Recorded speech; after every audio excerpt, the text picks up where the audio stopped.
आज हम बात करेंगे ब्लैंक चार्ट प्रेडिक्शन की, जहाँ पे आप प्लैनेट कंसिडर नहीं करते हैं, सिर्फ राशियाँ कंसिडर करते हैं। तो आज हम बात करते हैं लिब्रा राशि की, यानी तुला राशि की, जहाँ पे नंबर 7 पड़ा। वहाँ पे होगा एडेप्टेबिलिटी, पार्टनरशिप, मैरिज। वहाँ पे आपको अपॉर्चुनिटी भी मिलेगी और कॉम्प्रोमाइज़ भी करना पड़ेगा, क्योंकि उसका जो सिंबल है वो तराजू है। तो आपको बैलेंसिंग एक्ट करना पड़ता है, और life is all about balancing things. आपका करियर अगर अच्छा चलता है तो कई बार रिलेशनशिप अच्छी नहीं चलती है, रिलेशनशिप अच्छी चलती है तो आपको करियर सेक्रीफाइस करना पड़ता है, उसमें प्रमोशन नहीं मिलता, बॉस खुश नहीं रहता है। कुछ लोग इतना ज़्यादा मेहनत कर लेते हैं ऑफिस में कि हेल्थ पे इम्पैक्ट कर जाता है, तो वो बैलेंस नहीं हो पाता। इसलिए एक्सरसाइज भी करनी पड़ती है, रिलेशनशिप में भी फोकस करना पड़ता है, करियर पे भी फोकस करना पड़ता है। इसलिए लिब्रा राशि बहुत मैटर करती है, तुला राशि। अब आप देखेंगे सूर्य जो है वो 7वीं राशि में नीच का होता है, क्योंकि सूर्य राजा है, तो वो क्यों एडजस्ट करें। शनिदेव जो हैं वो एडजस्ट करवाते हैं, तो इसलिए शनि जो है अच्छे होते हैं लिब्रा में। अब आप देखेंगे कि जहाँ पर भी लिब्रा राशि पड़ी वहाँ पर कॉम्प्रोमाइज़ और एडजस्टमेंट होगा ही होगा। 11th हाउस में जुपिटर लिब्रा में पड़ गया, दोस्तों के लिए इन्होंने से कॉम्प्रोमाइज़ कर लिया कि इनको साइंस लेना था लेकिन इन्होंने कॉमर्स ले लिया, या दोस्तों के चक्कर में बायो ले लिया, कॉम्प्रोमाइज़ हो गया।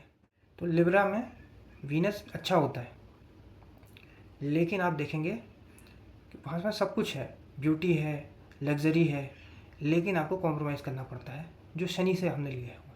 जहाँ लिब्रा राशि पड़ेगी आपके चार्ट में, वहाँ आपको या तो कुछ पाने के लिए मेहनत करनी पड़ेगी, या फिर आपको कुछ ना कुछ देना। आप देखेंगे जिनके लग्न में कैप्रिकॉर्न राशि है उनको उतने ज़्यादा वाहवाही नहीं मिलती, मकर राशि वाले, क्योंकि लिब्रा राशि 10वें घर में पड़ी।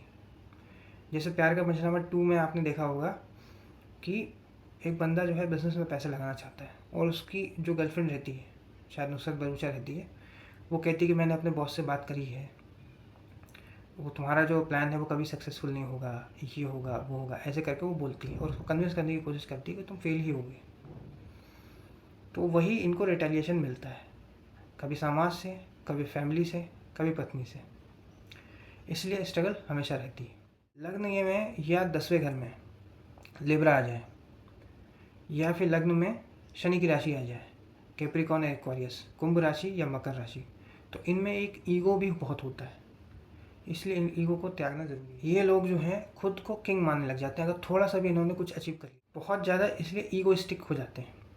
अब लिब्रा राशि आपके 3rd हाउस में पड़ी, तो या तो स्पाउस आपने ट्रैवल में मिले हैं, या सोशल मीडिया के थ्रू मिले हैं, या यंगर सिबलिंग के थ्रू मिले हैं, या फिर करियर में इनिशियली आपने बहुत ज़्यादा ट्रैवल करी है।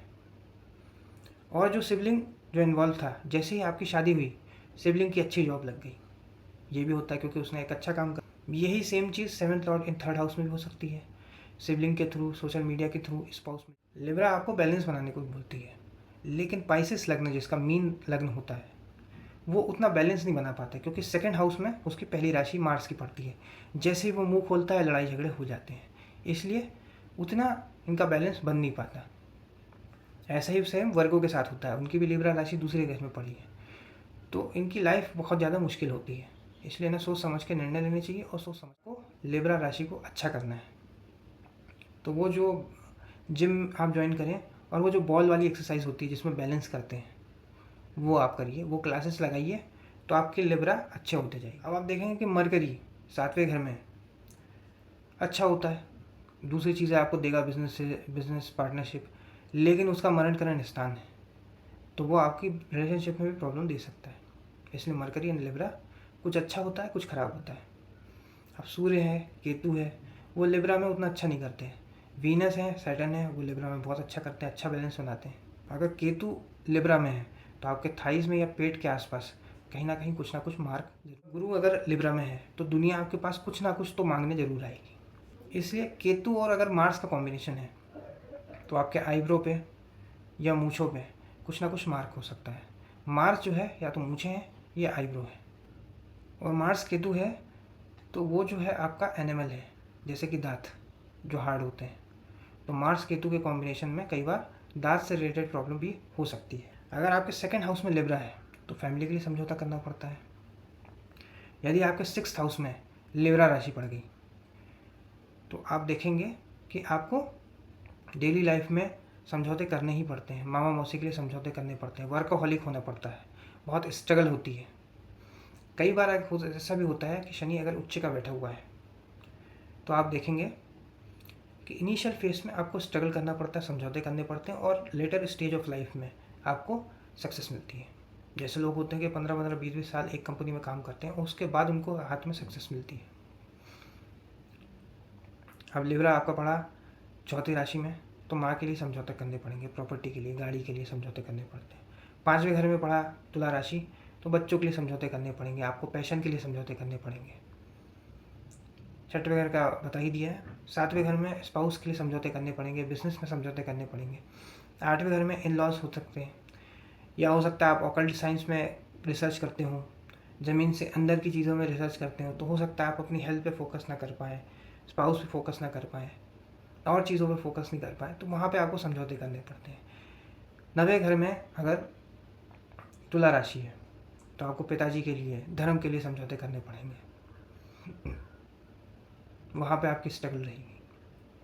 10वें घर में पड़ा तो आपको अपना ऑफिस में समझौते करने पड़ेंगे, स्ट्रगल करनी पड़ेगी। 11वें घर में पड़ा तो दोस्त के लिए समझौते करने हैं। 12वें घर में पड़ा तो कई बार नींद नहीं आती है, स्लीप डिसऑर्डर हो सकता है, वहाँ पे स्ट्रगल है, या फॉरेन जाने के लिए, वीज़ा मिलने के लिए स्ट्रगल करनी पड़ती है। तो इस तरह से आपको लिब्रा यानी तुला राशि को अपने चार्ट में देखना है और दूसरे के चार्ट में भी देखना है। आपको ये वीडियो कैसा लगा आप कमेंट सेक्शन में बता सकते हैं। अगर ये वीडियो आपको बहुत अच्छा लगा है तो वीडियो को लाइक करें, शेयर करें और चैनल को सब्सक्राइब करें। धन्यवाद।